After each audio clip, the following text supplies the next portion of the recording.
del Grupo Plural.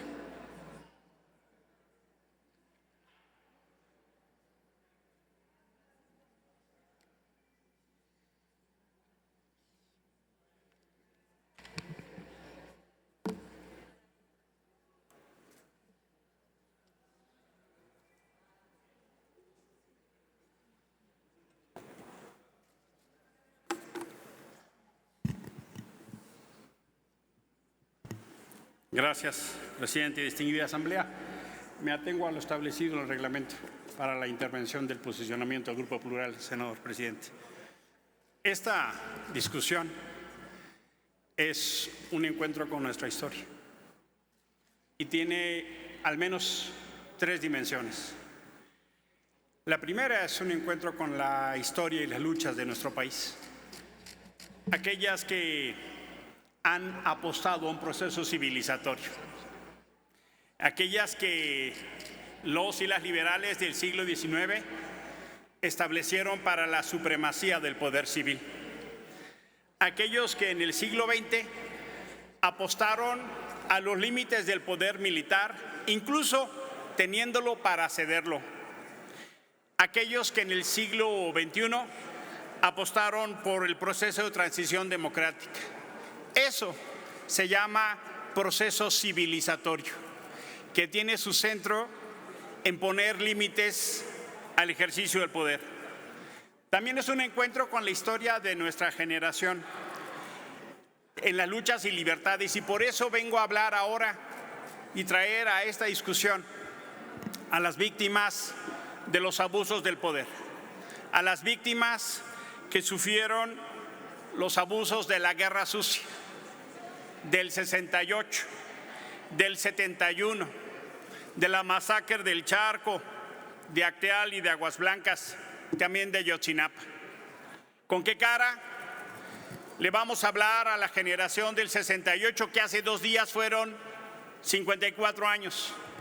¿Con qué cara le vamos a decir a la maestra Ifigenia, entonces directora de la Escuela Nacional de Economía, que marchó con el rector Barros en defensa de la dignidad universitaria y contra el autoritarismo? Y pongo a ella en nombre por la reserva de dignidad que significa esa batalla. ¿Con qué cara vamos a salir ahora a decir que avalamos la militarización? Y también es una historia, un encuentro con nuestra historia personal de muchas y muchos. Infelizmente, en la voracidad del poder, hay quienes están negando su propia historia. Infelizmente, hay quienes no se hacen cargo de las batallas que dimos en las calles y hoy aplauden la militarización, diciendo que es otro gobierno, como si el presidente fuera a estar en los retenes, en los cuarteles, en las vejaciones. No hay peor engaño que el autoengaño. Pero no solo es un encuentro con nuestra historia, es también con nuestro presente, y un presente doloroso, porque las atrocidades de la guerra sucia se siguen cometiendo. Por cierto, mismas que no han sido castigadas. Ahí están las informaciones que dio este propio gobierno de las atrocidades que eventualmente se cometieron en un cuartel militar en Iguala. Hace unas semanas nos lo informaron.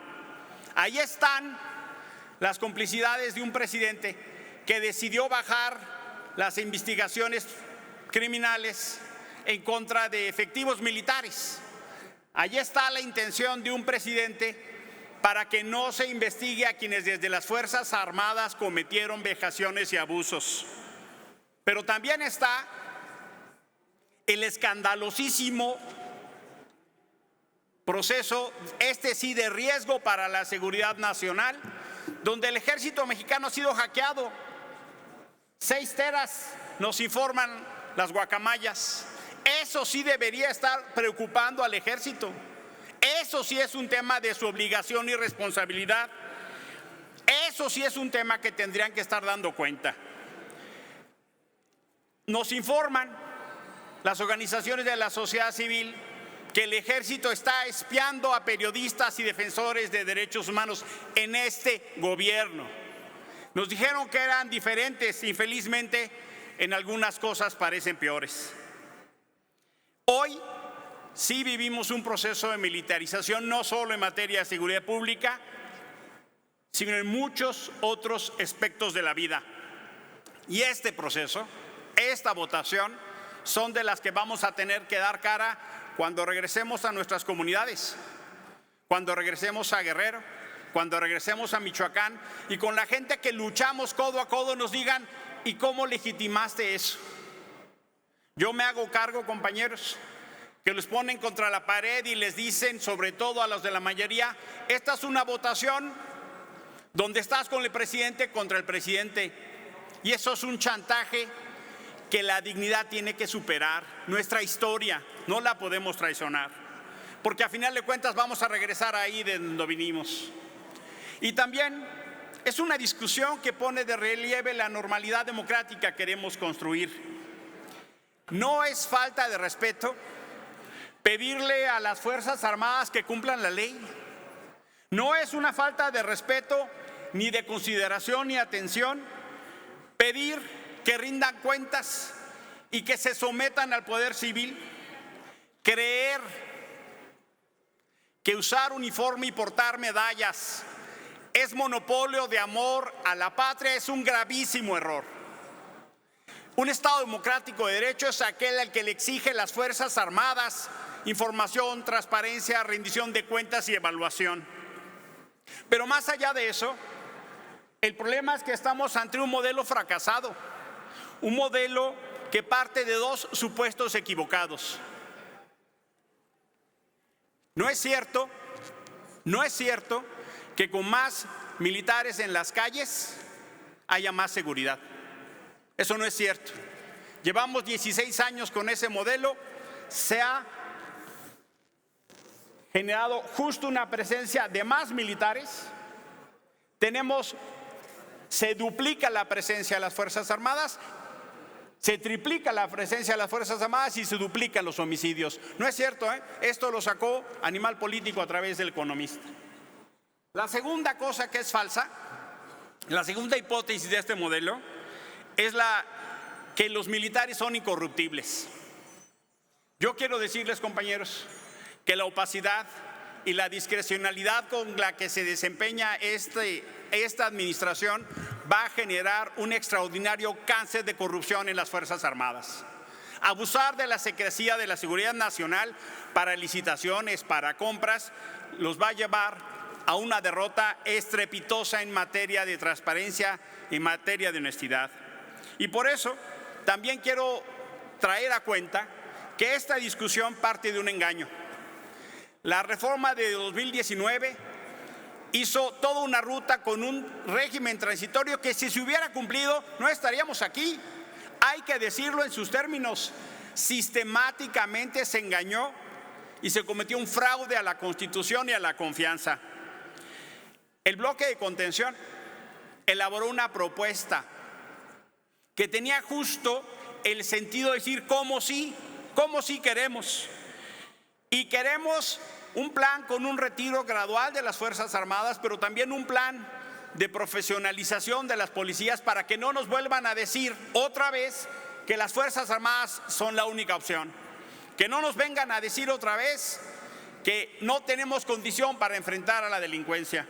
Cuando sabemos, y eso es importantísimo subrayar, con este modelo se abren la puerta a sistemáticas violaciones y graves violaciones a los derechos humanos. Infelizmente, en este gobierno se reproduce un modelo de impunidad a militares que violan derechos humanos.